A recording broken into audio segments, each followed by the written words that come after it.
Hammaga salom va nihoyat ko'chada may oyi. Necha oylar oldin biza bu yerlarda drift qilib yurganimizga hech kim ishonmaydi. Va nihoyat avtokultura bizada sekin-sekin rivojlanish boshlaydi. Chunki men ana bugundan boshladim. Endi qanday desam, bugundan emas, mashinani sotib olganimga ham уже 5-6 oy bo'lyapti. Lekin juda sekin yuryapmiz, chunki bir ikkita qaltlarim bor edi. O'sha uchun bir o'rtada Toshkentga borib keldim. Endi qaranglar, hozir pasatka juda pastda. Agar ko'rinayotgan bo'lsa agar, shunchagina joy bu. Shunchagina joy bu. Gulishchilan yergacha. Havo sovuq edi. Bizada qanay bo'lib bir marta qor yog'di, lekin video olishga ulgurdim. Ana bu bitta joramni olib, lekin qanday desam, ko'chadan juda kam kadrlar, chunki havo sovuq edi. Lekin o'sha uchun qo'l ushlagan payt juda traska kattaligi uchun qo'rqimlashi, o'sha uchun to'g'ri video olib bo'lmasdi. O'sha uchun iloji boricha oldik. Ko'rib baho beringlar.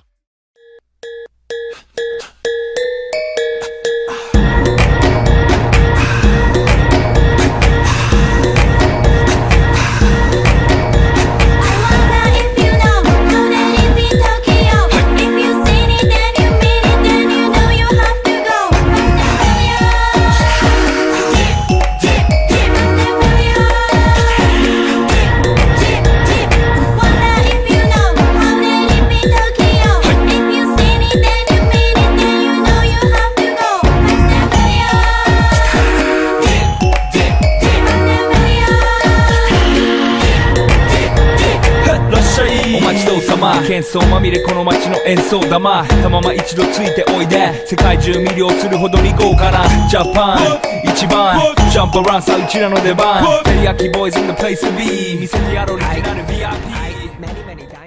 Bu juda qisqa vaqt edi, lekin biz bu momentni ushlab bildik. Chiqib shu O'zbekistonda xataba endi u meni hayotimda birinchi marta edi. O'sha uchun chiqib xataba Bokum mashinani haydab ko'rdik. Bu narsa endi birinchi optlarim uchun nima qilmanglar, obsujdat qilmanglar. Keyin yo'lda bo'lgan narsani hozir aytib beraman. Qachon yo'lga biz borayotgan payt hozir bu kadrlarni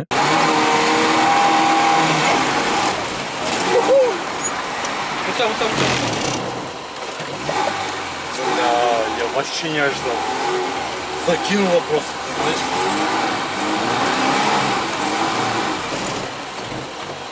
Почему ты степу не держишь, наоборот, кидаешь ее? Она сяк, ну.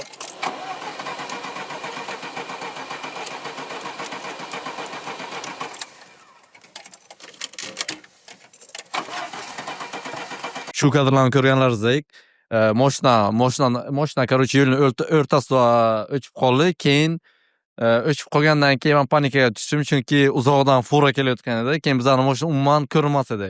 Ебать, ты что, манфру?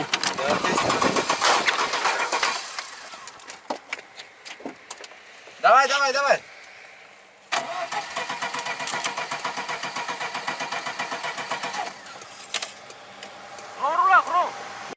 Keyin mashina ko'rinmagani uchun fura. Keyin mashinani farasini o'chirdim men. Akkumulyator o'tirmasligi uchun mashinani tezroq yo'qishga payt bo'sh ishlamadi. Mashinani просто скоростga qo'yib, mashinani zavayt qilish kerak edi, чтобы starter bilan tezroq chetga o'tishga, lekin o'sha payt bo'sh ishlamadi. Keyin mashinani yo'qishga ulgurdim. O'sha payt hamma panikada, men bilan do'stim oldimda turdi. Keyin sразу uni shunday tushdi mashinadan, keyin yetalash boshladi. Xudoga shukr. Nechadir sekundlarni yutganimiz uchun mashinani chetga yetalab chiqardik. Давай, давай, давай. Все. Ебать! Толкай Жигуля! Набей, пидораская! Сука, подставщица ебаная, бля! Keyin ko'rganingizdek, imina mashina chetga chiqqandan keyin mashina yondi. Как будто bu mashinani bizada nimasi edi, o'chib yordi. O'sha uchun ham bilmadim bu nima. Sal qol o'lib ketishimizga bu hammasi aytganimdek sun'iy intellekt bilan tayyorlangan. O'sha uchun hech qachon qaytarib ko'rmanglar. Bu juda opasniy narsa. Keyin shunaqa moment bo'ldi. Xudoga shukr, hozir sog'-omon hamma yuribdi.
чтобы bizani avtokultura O'zbekistonda yashash uchun kanalga obuna bo'lib qo'yinglar va o'zlaringiz ham harakat qilinglar, чтобы O'zbekistonda avtokultura rivojlanib, чтобы bizani ko'chalarda chiroyli mashinalar ko'payishni xohlasangiz, kanalga obuna bo'linglar, like qo'yinglar va o'zlaringiz boshlashga harakat qilinglar. Bu qiyin emas, oson ham emas.